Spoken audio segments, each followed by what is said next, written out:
Primary source reader History 2301 World History to 1500 by Dr. Joshua Pham.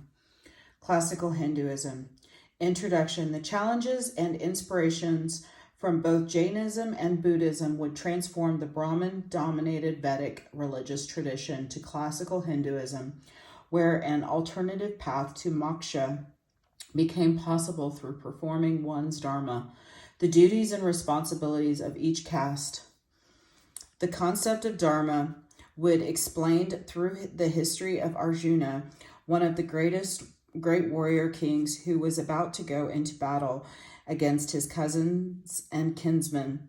The central moral dilemma, the answer was provided by his charioteer named Krishna, who in fact was the god Vishnu in disguise.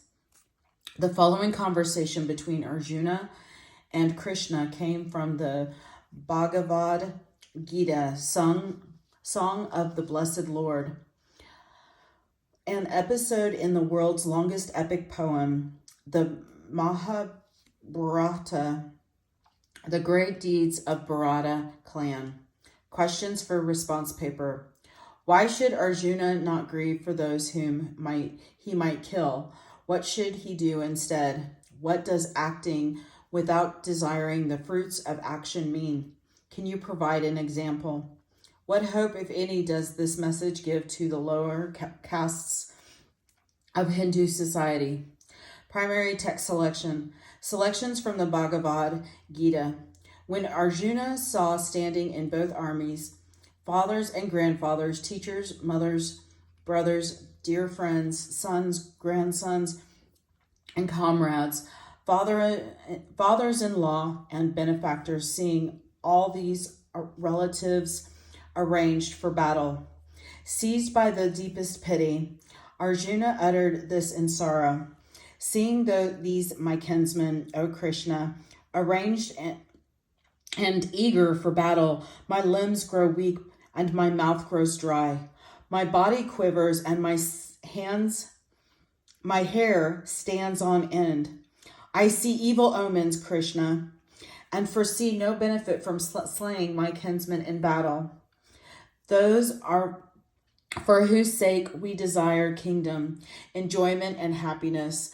They stand arrayed in this battle, abandoning riches and life, teachers, parents, sons, and grandfathers, uncles, fathers-in-law, grandsons, brothers-in-law, and other relations. I do not wish to kill them, Krishna, though slain myself, even to rule the entire universe. How much less for the earth, O Krishna, men whose family duty is ruined dwell eternally in hell. Thus we have heard. Alas, what a great sin we seek to commit, who are ready to destroy our family out of greed for the pleasures of kinship. The Blessed One, Krishna said, you sorrow for those whom you should not sorrow, yet you talk about wisdom. The wise sorrow for neither the living nor the dead. Truly at no time did I not exist, nor you, nor these kings, nor shall we ever cease to be. The soul experiences childhood, youth, and old age in this body. Then it passes on to another body. In this steadfast are not confused. These bodies are perishable. Not embodied soul is said to be eternal, immeasurable, indestructible, as a man casts off old clothes and puts on new ones.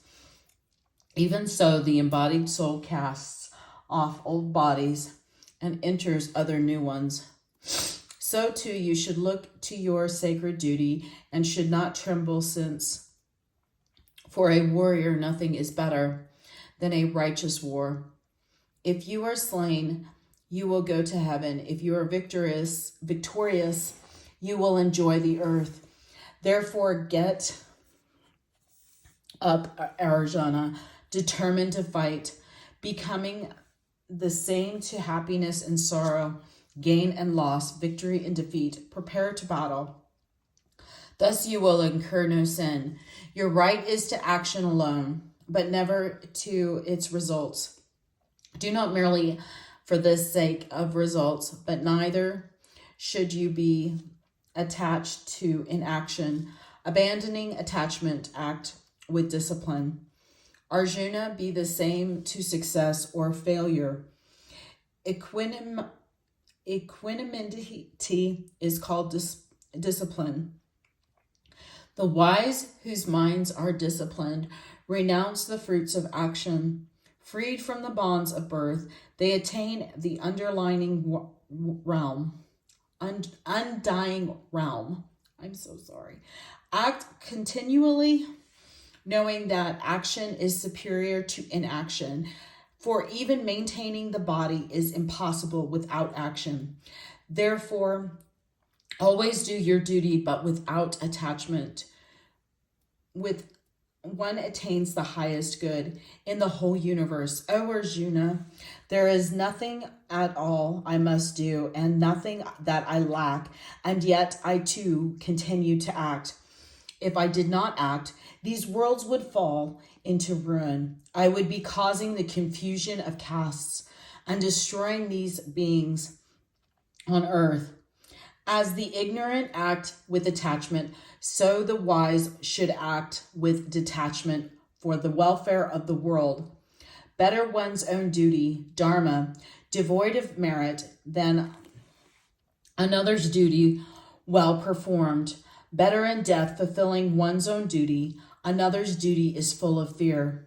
The Blessed One said the tasks for Brahmins, Kshatriyas, Vaishyas, and Shudras have been variously divided according to the qualities that spring from their inner natures. Brahman duties are tranquility, self-restraint, asceticism, purity, patience, and especially sincerity, awareness, discernment, belief in God. These stem from their inner nature. Kshatriya duties are heroism, splendor, steadfastness, skill, bravery in battle, generosity, and belief in God. These stem from the inner nature. Vaishya duties are farming, keeping cattle, and business, and the Shudra's duty is to serve. These stem from their inner natures. A man intent upon his own duty reaches perfection. Here now one devoted to duty attains perfection. Better one's own duty, dharma, imperfectly than another's to perfection. Performing the actions prescribed by one's own nature, one does not sin. This is the end of number 12 on Primary Source Reader.